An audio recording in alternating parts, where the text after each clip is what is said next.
Welcome viewers, প্রতিদিনের মতো আজও চলে এসেছি আমার লাঞ্চের থালি নিয়ে। আজকে লাঞ্চে নিয়েছি সাদা ভাত, নিয়েছি শসা, গাজর ও পেঁয়াজ স্যালাড হিসেবে।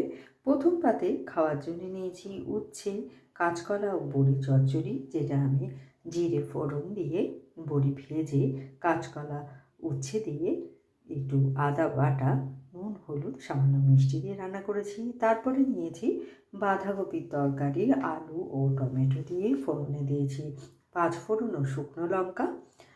তারপরে নিয়েছি পাঁচমিশালি ডাল, যেটা আমি জিরে শুকনো লঙ্কা ফোড়ন দিয়ে ধনে পাতা দিয়ে রান্না করেছি। নিয়েছি ডিমের কারি। আজ ডিমের কারিটা আমি পেঁয়াজ রসুন বাটা, পেঁয়াজ পাতা ও টমেটো দিয়ে রান্না করেছি। নামানোর সময় একটু ধনে পাতা কুচি আমি এর মধ্যে দিয়েছি।